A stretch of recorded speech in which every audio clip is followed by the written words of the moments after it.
Awotunde was the kind of man who didn't appreciate his wife or any woman. His wife Morayo had given birth to 3 beautiful daughters. Yet, every single time she served him food, washed his clothes, or even reminded him to take his medicine, he would sit back, puff his shirt, and ask, "Morayo, what do you bring to the table? You don't work, you don't earn money, you are just a housewife. So what have you really done to help me provide for this family?" Even after all her hard work at home, cleaning, cooking, raising the kids, keeping the house in order, Awotunde acted like she was doing nothing. When the neighbors praised Morayo for her daughter's good behavior, he would roll his eyes. "3 girls, what will they do for me when I'm old? I needed a son." And yet, this same man could barely lift a bucket of water without shouting, "My back, my back." Awotunde loved to boast to the boys at palm wine joints. "Me? I'm the king of my house. A woman's job is to serve. My wife should be grateful I even married her." But as the saying goes, pride always comes before a fall. And Awotunde was about to learn a lesson he would never forget. It all started on a Wednesday morning. Awotunde woke up feeling heavy, sluggish, and dizzy. He blamed Morayo immediately. "Woman, what did you put in my food last night?" "My stomach is acting funny." "Acting funny? What do you mean?" Morayo asked, rolling her eyes. Before she could finish, he doubled over in pain. By lunch, he vomited the pounded yam he had eaten. By evening, he was craving roasted corn. And he always cried whenever he is watching Nollywood films. Morayo, his wife, was worried and she whispered, "Awotunde, are you sure you are not pregnant?" Awotunde looked at her like she had grown a second head. "Preg what? Woman, have you lost your mind? Men don't get pregnant." But then something in his stomach shifted, and both of them screamed. They rushed to the nearest clinic, St. Hope Hospital. Dr. Hassan ran a scan. He rubbed his eyes. He ran it again. "Doctor, what is it?" Awotunde asked nervously. Dr. Hassan whispered, "You are carrying a heartbeat inside your stomach." Awotunde jumped up. "A what? Doctor, are you drunk?" But the doctor was surprised as well. The nurse screamed. Morayo sat on the floor. Awotunde held his head, crying. "Which ancestors have I offended? I only insulted my wife a little." By morning, the news had spread across the town. A man is pregnant. Market women abandoned their stores. Children climbed trees to see him.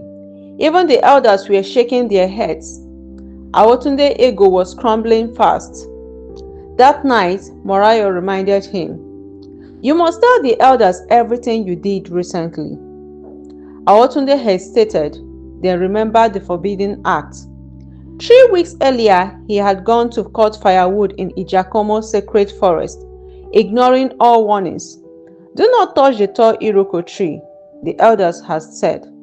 But Awotunde, full of pride, said, "What can a tree do to me? I'm the man of this house." The moment his axe struck the tree, a cold wind blew, shaking every leaf. A whisper came from nowhere, "You will carry what you do not respect." At the time, he laughed it off. Now he realized it was no joke. By the next morning, the whole town had heard the news. Awotunde is pregnant. People came running from every corner. Market women abandoned their stores. Okada riders stopped in the middle of the road. Children climbed trees to get a better look. "See the pregnant man. Abeg, is this witchcraft?" Some of the elders were confused. Some were furious, and a few simply laughed until their bellies hurt.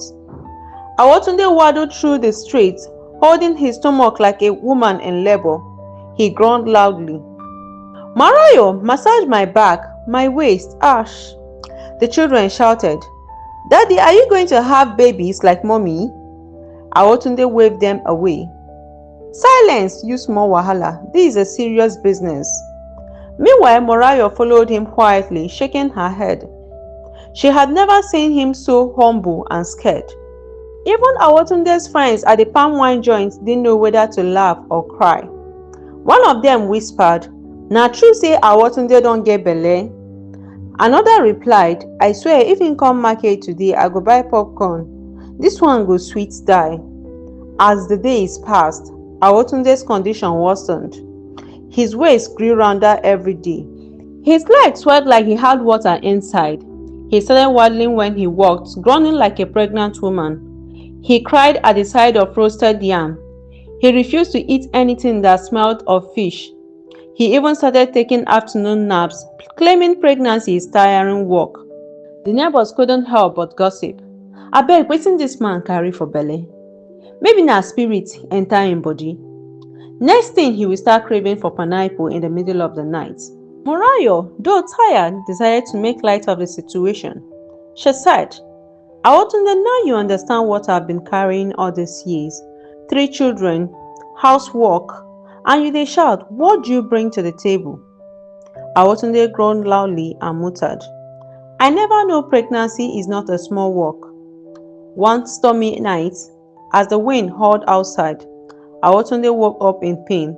He clutched his stomach and muttered, "Morayo, this thing inside me is moving like it wants to dance." Suddenly, a cold breeze filled the room.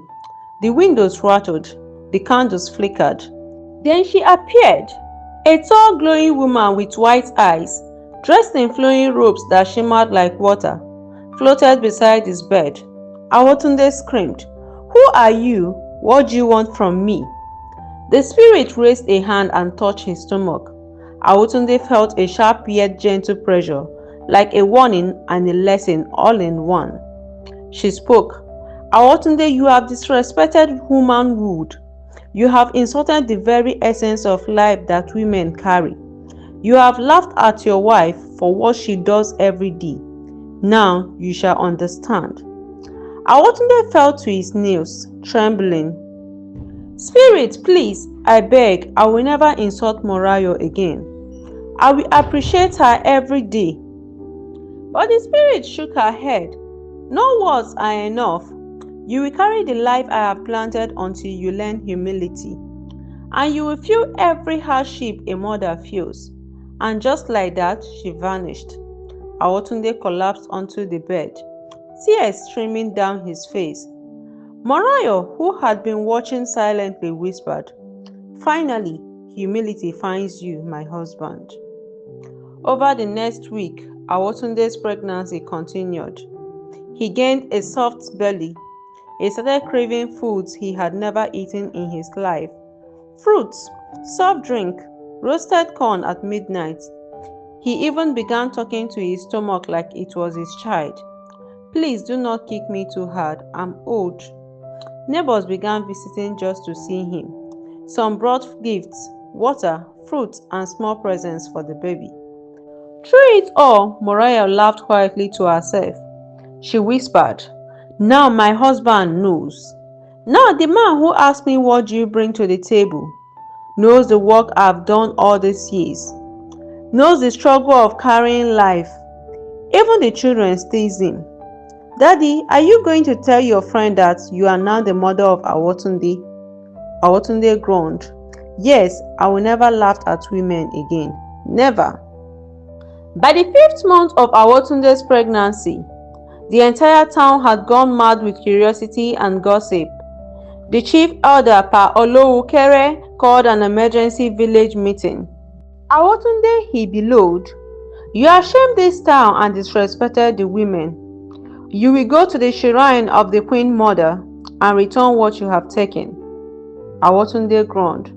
"Return what? I didn't take anything. I was only chopping firewood." Pa Olowukere shook his head.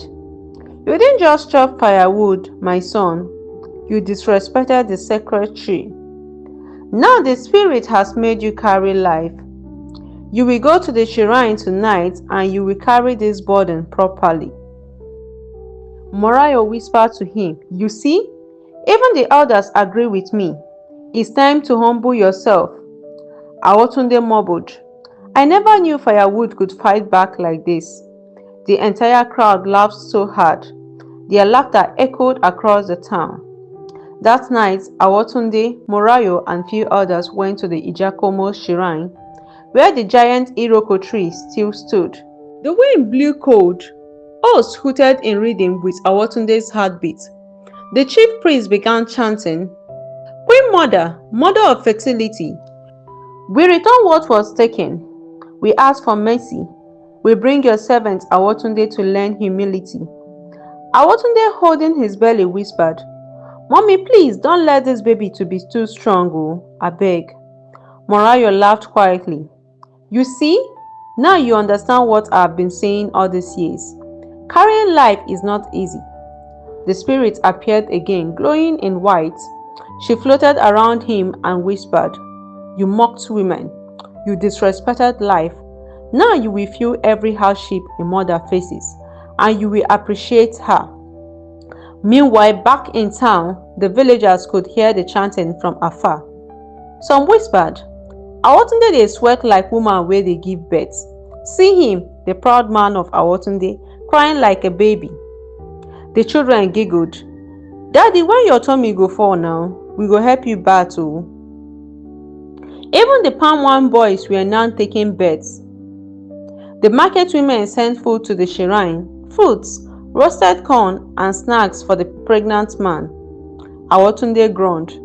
Abeg, I never see anything like this in my life. Morayo shook her head, smiling, and said, Now you know. Never underestimate the work of a woman. By the third night at the shrine, Awotunde felt sharp pains. Morayo, help me! The baby is coming, he yelled. The priest shouted, Relax, Awotunde. Breathe. This is your punishment and your lesson. Awotunde fell to his knees. I swear I will never mock a woman again. The spirit appeared again, glowing even brighter. She touched his belly, and Awotunde felt a mixed pain, fear, and respect, the same kind a woman feels in labor. He screamed, he moaned, and he waddled back and forth. The villagers who had been watching from afar shouted, See the man where they give birth. This one pass Nollywood film o. Abeg, I dey record this. This one go trend for TikTok. Even the children laughed so hard. Morayo whispered, Awotunde, see what happens when you disrespect life and women. Awotunde groaned.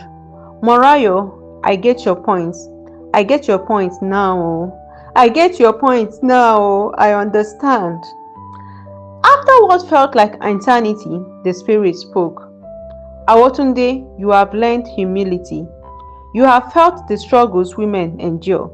You will carry these lessons forever. With a final flash of light, the baby disappeared. Awotunde collapsed on the ground, exhausted. Morayo held him, smiling proudly. From that day on, Awotunde never mocked her again. He began helping with chores. He appreciated the girls.